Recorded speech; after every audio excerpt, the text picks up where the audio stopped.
Hello दोस्तों, law with advocate Kavita channel में आप सबका बहुत बहुत स्वागत है। फ्रेंड्स, बहुत ही प्यारा और बहुत ही इंपॉर्टेंट सेशन लॉ के एग्जाम को क्रैक कैसे करें उसकी स्ट्रेटजी लेकर आई हूँ। फ्रेंड्स, आप सोचेंगे ऐसे बहुत सारी स्ट्रेटजी बहुत सारे एजुकेटर्स ने यूट्यूब पर बता रखी है, बिल्कुल बता रखी होगी और हर किसी ने अपने एक्सपीरियंस से बहुत ही अच्छी स्ट्रेटजी बताई होगी। फ्रेंड्स, लेकिन जैसे जैसे सोसाइटल चेंज हो रहे हैं, कंपटीशन हाई हो रहा है, एग्जाम का पैटर्न बहुत ज़्यादा चेंज हो रहा है, सिलेबस में चेंज आ रहा है, इसलिए मैंने सोचा क्यों ना हम स्ट्रेटजी को भी चेंज करें ताकि हम अपने एग्जाम को क्रैक करने तक पहुंच पाए। और सबसे पहले मैं एक चीज़ बता दूं, जैसे ये 3 इयर्स का रूल आया है और तब से जो है स्टूडेंट का फ्लो ब्रीच हो गया है, प्रेपरेशन से डिस्ट्रैक्ट हो गया है, स्टूडेंट स्ट्रेस में भी बहुत ज़्यादा है क्योंकि कुछ लोग जो है बिल्कुल ही ये जजमेंट आने के बाद जो है वो एलिजिबिलिटी क्राइटेरिया से बाहर बाहर हो गई है। तो फ्रेंड्स, लेकिन बिल्कुल भी स्ट्रेस लेने की ज़रूरत नहीं है। जज नहीं बने तो क्या हुआ, लॉ एस्पिरेंट के लिए बहुत सारी अच्छी फील्ड्स हैं, बहुत सारे एग्जाम हैं जिनको आप क्रैक करके अपने ड्रीम्स को पूरा कर सकते हैं।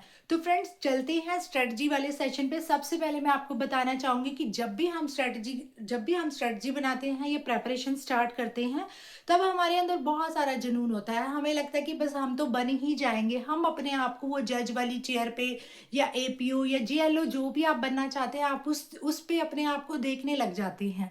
लेकिन फ्रेंड्स, फिर ऐसा क्या होता है कि आप स्ट्रेटजी के बीच में ही आप क्विट कर देते हैं। तो यही मेरा पहला टॉपिक है कि जब भी स्टूडेंट जो है प्रेपरेशन स्टार्ट करते हैं तो वो क्या करते हैं, कई बार उनको इतना स्ट्रेस हो जाता है कि वो अपनी प्रेपरेशन को बीच में ही क्या करते हैं, क्विट करना चाहते हैं। क्यों करना चाहते हैं? क्योंकि जिस मोटिवेशन से, जिस जुनून से हम प्रेपरेशन स्टार्ट करते हैं, कई बार एक दो एग्जाम देने के बाद हमें फेलियर फेस करना पड़ता है।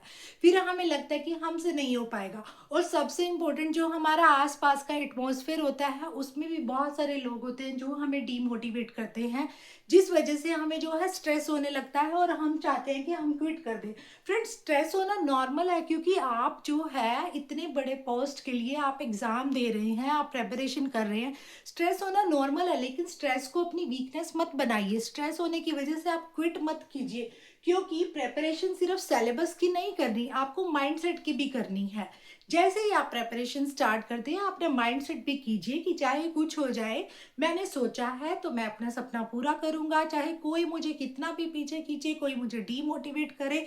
कई बार हमारे अंदर से भी ऐसा आता है कि नहीं, हमसे नहीं हो पाएगा। फ्रेंड्स, लेकिन आपको हारना नहीं है। अपनी प्रेपरेशन के साथ साथ, सिलेबस के साथ साथ आपने अपने माइंड को भी सेट करना है। दूसरी चीज देखिए फ्रेंड्स, लेकिन फिर भी क्या होता है, इतना सब मैंने आपको बताया और आप सब ये करते भी होंगे, फिर भी स्टूडेंट टूट जाते हैं। क्यों? इसके बहुत सारे रीजंस होते हैं। देखिए, समटाइम क्या होता है, हमने बहुत ही एक्साइटमेंट से जो है अपना एग्जाम दिया, हमारा क्या हो गया, रिजल्ट डिले हो गया। जैसे जब हम एग्जाम देते हैं तो हमारा मोटिवेशन हाई होता है, हम बहुत ज्यादा क्यूरियस होते हैं कि क्या हमारा रिजल्ट आएगा, लेकिन क्या होता है, रिजल्ट डिले आ जाता है या फिर कंपैरिजन बहुत ज्यादा हो जाता है। रिजल्ट आने के बाद भी समटाइम हमारी एक्सपेक्टेशन से बियॉन्ड रिजल्ट चला जाता है, जिससे हमारी फैमिली, हमारे पेरेंट्स क्या करते हैं, हमारा कंपैरिजन करना शुरू कर देते हैं, फैमिली प्रेशर हमारे ऊपर आ जाता है। या फिर हम क्या करते हैं, इन सब के बीच अपने आप को अकेला महसूस करने लगते हैं। हमें लगता है कि बस मैं अकेला हूँ, कोई मेरे साथ नहीं है, फैमिली सपोर्ट नहीं है। या फिर हम कई बार लक को भी ब्लेम करते हैं कि लक हमारे साथ नहीं है। फिनेंशियल स्ट्रेस भी हो जाता है क्योंकि कुछ लोग क्या करते हैं, अपनी अर्निंग से ही अपनी प्रेपरेशन करते हैं। जरूरी नहीं है सब पेरेंट्स से लेते हैं, क्योंकि एक एज फ्रेंड्स ऐसी आती है जब हमें लगता है कि अब हम खुद कमाएं अपने लिए, जो भी हमें जो है कोचिंग लेनी है हम खुद उसका पे करें। तो हम क्या होते हैं, कई बार फाइनेंशियल भी स्टेबल नहीं होते, हमें फाइनेंशियल स्ट्रेस हो जाता है, हमारा कॉन्फिडेंस लो हो जाता है, या फिर रिपीट फेलियर। मतलब कई बार क्या होता है, हम बहुत सारे एग्जाम देते हैं लेकिन हर बार हमें फेलियर फेस करना पड़ता है। तो उस वजह से क्या होता है फ्रेंड्स, स्टूडेंट जो है टूट जाते हैं। फिर से मैं आपको कहूंगी, आपको टूटना नहीं है। जो जो चीजें आपको पीछे खींच रही हैं उन्हीं को ही अपनी जो है स्ट्रेंथ बनाओ, वही आपके लिए इंपॉर्टेंट है, वही आपको जो है आपके ड्रीम तक लेके जाएंगी। क्योंकि फ्रेंड्स, ये सब फेज होते हैं, ये सब आपके एग्जाम, एक एग्जाम जो है आप एग्जामिनेशन सेंटर में देने जाते हैं, एक एग्जाम आपका अपने साथ भी हो रहा होता है, बोर्ड भी आपका एग्जाम ले रहा होता है, आपकी परीक्षा ले रहा होता है कि आप कहाँ तक जो है सब चीजें सहन कर सकते हैं। क्योंकि आपको जज बनना है, कोई छोटी बात नहीं है। फिर आ जाइए फ्रेंड्स, तीसरी बात कि स्टूडेंट क्या करते हैं, आप स्ट्रेटजी चेंज कर लेते हैं। हमारे फेलियर का रीजन बता रही हूँ, कई बार स्टूडेंट क्या करते हैं, अपनी स्ट्रेटजी चेंज कर लेते हैं, लेकिन वो क्या चेंज नहीं करते, अपने डिसिप्लिन को चेंज नहीं कर पाते। डिसिप्लिन उनका जो है बिल्कुल डिस्टर्ब होता है। स्ट्रेटजी को तो चेंज कर लेते हैं लेकिन डिसिप्लिन को चेंज नहीं करते फ्रेंड। तो उससे क्या होता है, फिर वो क्या करते हैं, मोटिवेशन ढूंढते हैं, रूटीन नहीं है। समझिए, मतलब आप क्या करते हैं, अपनी स्ट्रेटजी तो चेंज कर लेते हैं, आपको लगता है शायद मेरा एग्जाम इस वजह से क्लियर नहीं हो रहा, मैं सब्जेक्ट चेंज कर लूँ, मैं स्ट्रेटजी चेंज कर लूँ, लेकिन आप अपना डिसिप्लिन नहीं बनाते। आप वहीं फ़ोन के पीछे भाग रहे हैं, आप 1 घंटा भी कंटिन्यू बैठकर नहीं पढ़ पा रहे, या आप कंसिस्टेंट नहीं है, रोज नहीं पढ़ पा रहे, तो वहां पर भी क्या होगा, आपका जो है अगर डिसिप्लिन नहीं बनेगा तो आप स्ट्रेटजी कितनी भी चेंज कर लीजिए, आप सक्सेस नहीं होंगे। उसके बाद एक चीज और बहुत है, हम लोग क्या करते हैं, हम मोटिवेशन ढूंढते हैं, हम चाहते हैं एक फेज ऐसा आता है जब हम इतना अपने आप को लो फील करते हैं, हम क्या करते हैं, हम सोचते हैं कि हमें कोई मोटिवेट करे, कोई सपोर्ट करे। फ्रेंड्स, मेरा एक्सपीरियंस ये कहता है, कितने भी मोटिवेशन सॉन्ग सुन लेना, कितने भी आप लोगों के जो है मोटिवेशन शायरी सुन लेना, कितने आप सेशन देख लेना, यूट्यूब भरा पड़ा है मोटिवेशन से, लेकिन जब तक आपके अंदर से, इनर सोल से आपके पास मोटिवेशन नहीं आता, तो वहां आपको मोटिवेशन नहीं मिल सकता। क्योंकि ये जो बाहरी मोटिवेशन है ना, जो आप फोन से लेंगे, यूट्यूब से लेंगे, वो आपको थोड़ी थोड़ी देर के लिए ही एनर्जेटिक बना देगा कि हाँ मैं करके रहूंगा, लेकिन जब तक आपकी इनर सोल से नहीं आएगा, फिर वो आपका जो है मोटिवेशन डाउन हो जाएगा। इसलिए आप क्या कीजिए, मोटिवेशन ढूंढने की बजाय अपनी इनर सोल से, अपने अंदर से क्यों आप बनना चाहते हैं, अपने क्यों का आंसर लिखिए, आपने क्यों ये जो फील्ड चूज की, उस क्यों को आंसर कीजिए। यदि आपका क्यों क्लियर है कि why you choose this profession और this examination, then if your why is clear, then you can fulfill your dream. Okay, next friends, अब हमें क्या करना है, हमें प्रैक्टिकल स्ट्रेटजी बनानी है। हमें इधर उधर जो है सेशन देख के सबका मिक्स करके रिमिक्स कुछ नहीं बनाना, प्रैक्टिकल स्ट्रेटजी बनाइए आप। 10 आवर्स स्टडी की बजाय, जो 10 आवर्स आप फेक स्टडी करते हैं, आप बैठे रहते हैं पेरेंट्स के सामने कि सुबह उठा और बुक लेके बैठ गया और पेरेंट्स को बोला चाय दे दो, पानी दे दो, ऐसा नहीं फ्रेंड्स। आप 10 आवर्स फेक स्टडी की बजाय आप 4 आवर्स जो है फोकस स्टडी करें, बेटर स्टडी करें। 4 घंटे ऐसे पढ़िए कि जो पढ़ रहे हो वो फिट हो रहा है दिमाग में। ऐसा नहीं है कि आप शैलो रीडिंग ले उसकी, बे रीडिंग करिए, बिल्कुल कोमा बिंदु जो भी आपकी बुक में आ रहा है, पेज नंबर सब आपको याद होना चाहिए। इस तरीके से फोकस स्टडी कीजिए, डेली स्मॉल टारगेट को फुलफिल कीजिए। जैसे ही आपका स्मॉल टारगेट फुलफिल हो, आप अपने आप को रिवॉर्ड भी कीजिए, ठीक है। वो सेल्फ मोटिवेशन जो आपका काम करेगा ना फ्रेंड्स, वो ही आपके लिए काम आएगा, वही आपको जो है आपका जो ड्रीम फुलफिल करने में हेल्प करेगा। फिर आज ये रिवीजन साइकिल, इसको तो ना हर कोई इग्नोर करता है। हम 4 घंटे पढ़ लेंगे, 10 घंटे पढ़ लेंगे, लेकिन शाम को जो 1 घंटा, वो 10 घंटे जो 4 घंटे पढ़ा है, उसको हम रिवाइज नहीं करते फ्रेंड्स। यहाँ हम बहुत ज्यादा मार खा जाते हैं, इसको हम करते ही नहीं है। लेकिन यही जो है सबसे ज्यादा इंपॉर्टेंट है फ्रेंड्स। रिवीजन आप डेली कीजिए, चाहे आपने 1 पेज पढ़ा है, 2 पेज पढ़ा है, कीजिए। कोशिश कीजिए उल्टा फुल्टा टूटा फूटा जितना भी आपको याद है, 1 पेज लिख डालिए कि आपने आज किया क्या है, ये आपको बहुत हेल्प करेगा। उसके बाद फोन पे कंट्रोल फ्रेंड्स, फोन को ही आप अपना रिवार्ड बना लीजिए कि जैसे मैंने अपना डेली टारगेट कंप्लीट किया, उसके बाद मैं इतनी देर फोन देखूंगा, क्योंकि फोन के चक्कर में आप पक्का कुछ ना कुछ जो है अपनी स्टडी के लिए जो है कहीं ना कहीं जो है सीरियस हो जाएंगे। उसके बाद बर्नआउट होता है, सबके साथ होता है, मेरे साथ भी होता था। जितने एजुकेटर हैं, जो जो भी प्रेपरेशन से जो है प्रिपरेशन वाली जर्नी से गुजरे हैं, सबको बर्नआउट होता है फ्रेंड्स, आपको भी होता होगा, उसे अवॉइड कीजिए। एकदम से नहीं, एग्जॉस्ट होना नॉर्मल है। साथ साथ स्ट्रेटजी के साथ साथ जो है आपने स्ट्रेटजी बहुत अच्छे से बनाई, हेल्दी फूड लीजिए, पानी पीजिए, और सम टाइम रिलैक्स होने के लिए आप बीच में 5-10 minutes close your eyes and you can meditate also for burnout avoid. Now test analysis, जो भी आपकी जो है टेस्ट की सीरीज है, आप उनको कर सकते हैं, टेस्ट एनालिसिस कर सकते हैं। और एक चीज ध्यान रखिए, मोटिवेशन से जो है ना, हमेशा कंसिस्टेंसी भारी पड़नी चाहिए। मतलब आपको कंसिस्टेंट रहना है, आपको रोज पढ़ना है, एक भी दिन आपको नहीं छोड़ना। अब इसका मतलब ये नहीं आप अपने ऊपर अत्याचार कर रहे हैं, नहीं, आप अपने ड्रीम्स को फुलफिल करने के लिए उस जर्नी में है, आप सीरियस है। आप ब्रेक लीजिए, डेली जो आप स्टडी कर रहे हैं उस दौरान ब्रेक लीजिए, लेकिन पूरे दिन का या 2 दिन का या 4 दिन का ब्रेक मत लीजिए अपनी जर्नी के दौरान। क्योंकि जैसे ही आप 2-4 दिन का ब्रेक लेते हैं, तो वहां पर क्या होता है, आपकी स्ट्रेटजी जो है वो डिस्टर्ब होती है, आपका फ्लो ब्रीच होता है। वापिस से उस फेज में आने के लिए, उस पेस को बनाने के लिए आपको बहुत ज़्यादा समय लग जाता है फ्रेंड्स। इसलिए बीच बीच में ब्रेक लीजिए, लेकिन कंसिस्टेंसी जो है मोटिवेशन पे हावी पड़नी चाहिए। उसके बाद फ्रेंड्स, उसके बाद ये ध्यान रखिए, क्योंकि जो आप प्रेपरेशन कर रहे हैं वो मैराथन है, मूड नहीं है कि आप, आपका मूड होगा तो ही आप प्रेपरेशन करेंगे। नहीं, प्रेपरेशन एक ऐसी दौड़ है जिसमें आपको कंटिन्यू दौड़ना पड़ेगा, उसमें आप ब्रेक नहीं ले सकते हो। हाँ, जैसे ही आपकी दौड़ कंप्लीट हो then you can take break. जैसे ही आपका डेली टारगेट कंप्लीट हो then you can take break. आप अपने फोन को रिवॉर्ड बनाइए, अपने मतलब जो भी आपको स्ट्रेटजी बनानी है, अपने लिए जो भी करना है, आप अपना सपना पूरा कर रहे हैं, अपनी स्ट्रेटजी बनाइए। मैं भी आपको बता रही हूँ, अच्छे अच्छे पॉइंट्स बता रही हूँ, जो आपको अच्छे लगे, जो आपकी जो है डेली रूटीन के साथ मैच करें, उनको पिक कीजिए। जरूरी नहीं है कि किसी भी एजुकेटर ने, किसी ने भी आपको स्ट्रेटजी बताई और आपने उसको प्रिंट आउट निकलवा लिया, कॉपी पे लिख लिया, बस अब तो मैं यही फॉलो करूंगा। नहीं, जो आपके जो है आपके एक्सपीरियंस से मैच करे, आपके डेली रूटीन से मैच करे, उस पॉइंट को पिक कीजिए। हम लोग आपको आइडिया देते हैं, अपना एक्सपीरियंस शेयर करते हैं ताकि आपकी हेल्प हो पाए, लेकिन ज्यों का तो करने की जरूरत नहीं है। फिर भी मैं यही कहूंगी, अपने आप को इम्पोर्टेंस दीजिए, जो आपको अच्छा लगता है वही कीजिए।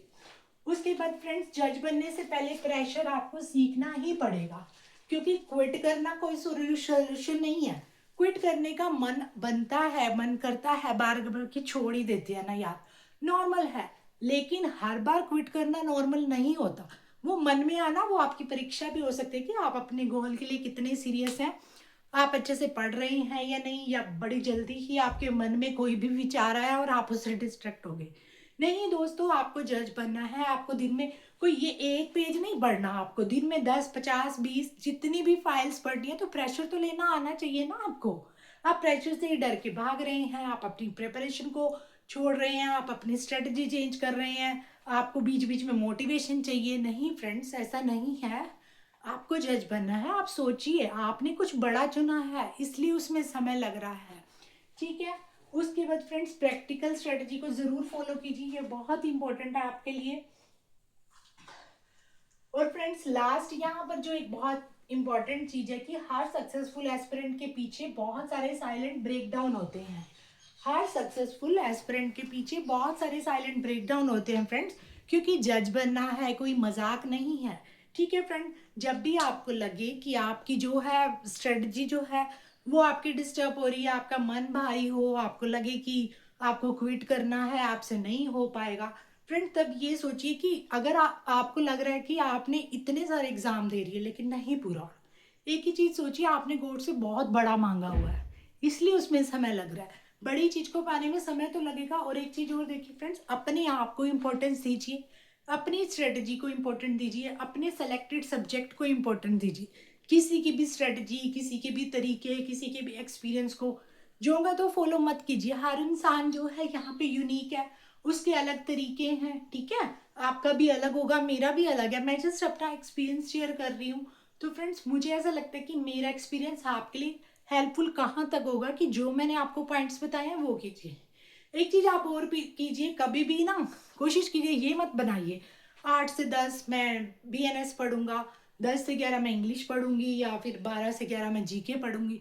ये ना अपने आप को बाउंड मत कीजिए, वहां पे माइंड जो है ना बहुत ज्यादा एग्जॉस्ट हो जाता है, माइंड को स्ट्रेस हो जाता है कि हाय 12 बज गई मुझे ये करना है, अरे 11 बज गई मुझे, अब तो मेरा इस चीज का टाइम है। और जैसे ही आप पढ़ने बैठेंगे ना, जैसे ही 10 बजे आप पढ़ने बैठे, आपके दिमाग में जो पढ़ रहे हैं वो नहीं आएगा, आपके दिमाग में ये आएगा कब 11 बजेंगे, मुझे अगला सब्जेक्ट उठाना है। तो time bound strategy, time table कभी मत बनाइए, जस्ट एक पेज पे आप नोट डाउन कीजिए। डेली डायरी जरूर मेंटेन कीजिए कि आज आपको क्या क्या टास्क पूरे करने हैं, किसी भी टाइम करने हैं, आप कीजिए। आप टॉपिक लिखिए, आप सब्जेक्ट लिखिए कि इस सब्जेक्ट का मैं ये टॉपिक आज कवर करूंगा, चाहे मुझे किसी भी टाइम टाइम मिले, मैं ये करके ही रहूंगा। उस तरीके से आपके माइंड को कमांड मिल जाती है कि मुझे ये करना है जब भी मुझे टाइम मिले। लेकिन टाइम बाउंड से आपका माइंड जो है ना वो बर्न आउट हो जाता है, ठीक है। तो टाइम बाउंड मत कीजिए, अपने ऊपर अत्याचार मत कीजिए, प्रेपरेशन के दौरान अपने साथ रूड मत होइए, अपनी रिस्पेक्ट कीजिए, अपने बिलीव कीजिए, अपनी स्ट्रेटजी, अपने सिलेक्टेड सब्जेक्ट, अपने आप को इम्पोर्टेंस देके अपने जुनून को अपना मोटिवेशन बनाइए। किसी की भी शायरी 2 दिन सुनाई देगी, जैसे ही हम कई बार हम मूवी हॉल में जाते हैं, कोई भी मूवी होती है, जैसे रीस्टार्ट मूवी आई थी, #रीस्टार्ट मूवी आई थी, उसको देख के जब मैंने भी देखी, एकदम से ऐसा मोटिवेशन आया कि मैं भी कर सकता हूँ। हालांकि अगर हम उस मूवी की बात करें तो उसमें जो एक नॉर्मल सा लड़का होता है और कैसे वो जो है अपने ड्रीम को पूरा करता है, उसको देख के लगता भी नहीं कि यार ये कर पाएगा, ठीक है। लेकिन उसने किया ना, रीस्टार्ट रीस्टार्ट उसने किया ना, तो उस टाइम पे हमें भी मोटिवेशन मिलता है कि हम भी कर लेंगे। लेकिन उसके जितनी मेहनत हम करते ही नहीं है, इसलिए हम जो है अपने गोल से पीछे हो जाते हैं, मार खा जाते हैं। अनाउंसमेंट, अपडेट, र्यूमर्स बहुत सारे आते रहेंगे, आते रहे हैं, आगे भी आते रहेंगे, ठीक है। लेकिन बहुत सारे ऑप्शन और भी हैं, हम इससे बाहर निकलेंगे तभी हम बहुत सारे और ऑप्शन दिखेंगे, अदरवाइज हमें कैसे दिखेंगे। फ्रेंड, जब हम इस चीज से बाहर आएंगे, 3 ईयर प्रैक्टिस रूल से, या कोई भी एलिजिबिलिटी क्राइटेरिया है जहां हम जो है हमारी एलिजिबिलिटी फुल नहीं होती, हम बाहर होते हैं उस एग्जाम में, तो फ्रेंड्स बाहर आइए और ऑप्शन ढूंढिए। उसका स्ट्रेस मत लीजिए कि मैं इसके लायक नहीं हूँ, ठीक है।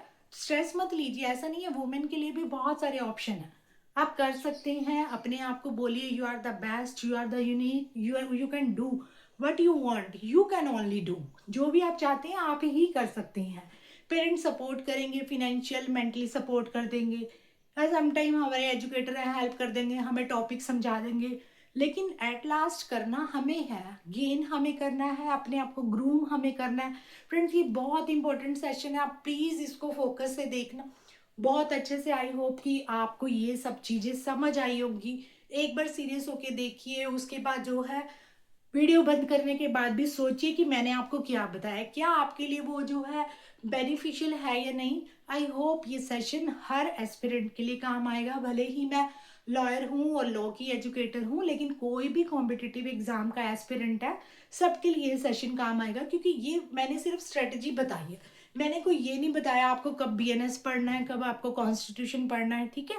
तो जो भी एस्पिरेंट कॉम्पिटिटिव एग्जाम करना चाहता है या फिर किसी भी एग्जाम की तैयारी करना चाहता है, वो ये सेशन को ज़रूर देखे, उसको अपने जो है लाइफ में जो है उसको उतारे।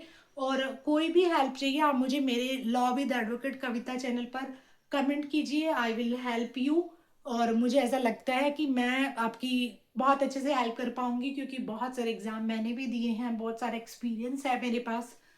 तो मिलते हैं हमारे नेक्स्ट सेशन में। आई होप आपको सेशन पसंद आया होगा, मेरे चैनल को सब्सक्राइब कर लेना ताकि ऐसे ही अच्छे और ब्रिलियंट सेशन की नोटिफिकेशन आप तक पहुंच जाए। मिलते हैं नेक्स्ट वीडियो में, बाय बाय, थैंक यू।